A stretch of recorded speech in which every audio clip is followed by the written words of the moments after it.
নমস্কার বন্ধুরা, আবার আমি হাজির হয়ে গেছি নতুন একটা রেসিপি নিয়ে। আজকে আমি আপনাদেরকে করে দেখাবো পালং শাকের হেলদি রেসিপি। এটা আপনারা বাচ্চাদের বানিয়ে বা চায়ের সাথে বিকেলে খেতে পারেন। এটা তৈরি করতে খুব বেশি ঝামেলা লাগে না। চলুন রেসিপিটা শুরু করা যাক। দেখুন, এখানে আমি কিছু পালং শাক নিয়েছিলাম, সেটা একদম ছোট ছোট কুচো করে কেটে নিয়েছি। পালং শাকটা একদম ছোট ছোট করে কুচো করে কাটার পর আমি একটা বাটির মধ্যে পালং শাকটা নিয়ে নেব। এরপর এখানে আমি এক বাটি বেসন নিয়ে নেব।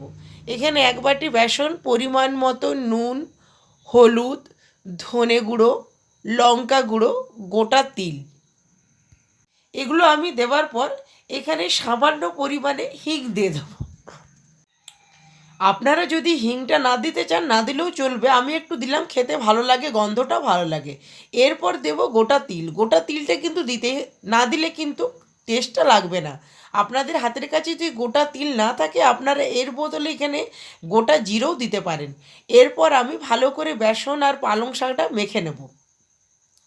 যখন দেখবো আমার পুরোটাই মাখা হয়ে গেছে, এরপর আমি কিন্তু অল্প অল্প করে জল দেব। আমি কিন্তু এখানে বন্ধুরা আপনাদেরকে বলে দিই, বেসন কিন্তু আমি এখানে এক বাটি দিলাম, আর একটু যদি আমার প্রয়োজন হয় আমি আর একটু বেসন দেব। দেখুন, আমি এখানে অল্প অল্প জল দিয়ে ভালো করে মেখে নিলাম। এরপর এখানে আমি সামান্য পরিমাণে খাবার সোডা দেব। আপনাদের হাতের কাছে খাবার সোডা না থাকলে বেকিং পাউডার বা ইনো দিয়েও এই রেসিপিটা করতে পারেন। এরপর আমি এখানে এক চামচ জল দিয়ে ভালো করে ব্যাটারটা মেখে নিচ্ছি। এভাবে মাখার পর আমি একটা থালার মধ্যে এটা স্টিম করার জন্য বসিয়ে দেবো। থালাটা আমার আগের থেকে তেল ব্রাশ করানো ছিল, সেই থালার মধ্যে আমি পালং শাকের মিশ্রণটা ঢেলে দিলাম। এরপর হাত দিয়ে দেখুন এভাবে আমি ভালো করে পুরো জায়গায় ছড়িয়ে দিচ্ছি। এরপর আমি কড়াইয়ের মধ্যে একটা স্ট্যান্ড আর ভালো করে জলটা গরম করে নিয়েছিলাম। যখন জলটা এইভাবে গরম হয়ে যাবে আমি এখানে যে আগের থেকে বেসন পালং শাকের মিশ্রণটা তৈরি করে রেখেছিলাম সেটা ঢাকা দিয়ে রেখে দেবো স্টিম হওয়ার জন্য। চলুন এই ফাঁকে আমি এটার সাথে খাওয়ার জন্য একটা চাটনি তৈরি করে নিই। এখানে আমি দুটো মিডিয়াম সাইজের টমেটো, কাঁচা লঙ্কা, ধনেপাতা, নুন, চিনি পরিমাণ মতো দিয়ে ভালো করে মিক্সিতে পেস্ট করে নেব। আপনারা যদি এর জায়গায় লেবু দিতে পারেন লেবু দিয়েও এটা তৈরি করা যায়। বন্ধুরা, এই রেসিপি আপনাদের ভালো লাগলে প্লিজ আমার চ্যানেলটাকে লাইক আর সাবস্ক্রাইব করে দেবেন। আপনারা যদি ফেসবুক থেকে আমার রান্না দেখেন ফেসবুক পেজটা অবশ্যই ফলো করবেন। আপনারা পেয়ে যাবেন বহু রকম নিরামিষ রান্না। আপনারা কী রকমের রান্না দেখতে চান আমাকে অবশ্যই কমেন্ট করে জানাবেন। আমি চেষ্টা করব আপনাদেরকে সে সকল রান্না দেখাবার। দেখুন, আমার কিন্তু পালং শাকের ধোকলাটা তৈরি হয়ে ভালো করে ঠান্ডা করার পর এভাবে আমি ছুরি দিয়ে পিস পিস করে কেটে নিচ্ছি। আপনারা এভাবেও কেটে সবজিও তৈরি করে খেতে পারেন।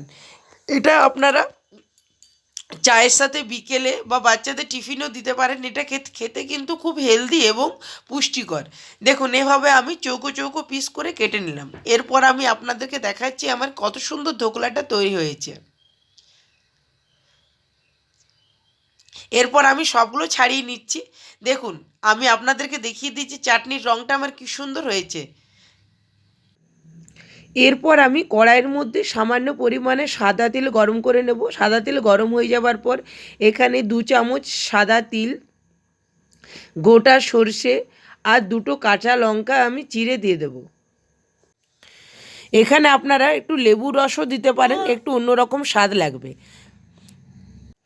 এরপর যখন একটু লাল লাল হয়ে আসবে এর মধ্যে আমি যে ধোকলাগুলো আগের থেকে তৈরি করে রেখেছিলাম সে ধোকলাটা দিয়ে দেবো। ধোকলাটা দিয়ে আমি ভালো করে এটা নাড়াচাড়া করে নেব। বন্ধুরা, আপনারা যদি এই প্রসেসে না করতে চান আপনারা কিন্তু এটা গ্রেভি করেও এই ধোকলাগুলো দিয়েও আপনারা খেতে পারেন। এটা কিন্তু খেতে খুব হেলদি এবং বাচ্চাদের টিফিনের জন্য পারফেক্ট। আপনারা এটা বেসন দিয়েও যদি না করতে চান তাহলে আপনারা এই প্রসেসটা ডাল বাটা দিয়েও করতে পারেন। এটা কিন্তু খেতে খুব ভাল লাগে। বন্ধুরা, আপনারা এই শীতে একবার হলেও এই রেসিপিটা বাড়িতে অবশ্যই ট্রাই করুন। আমার ধোকলাটা কিন্তু তৈরি হয়ে গেছে। বন্ধুরা, আজের মতন এই পর্যন্ত। দেখা হবে নতুন করে রান্নার এপিসোডে।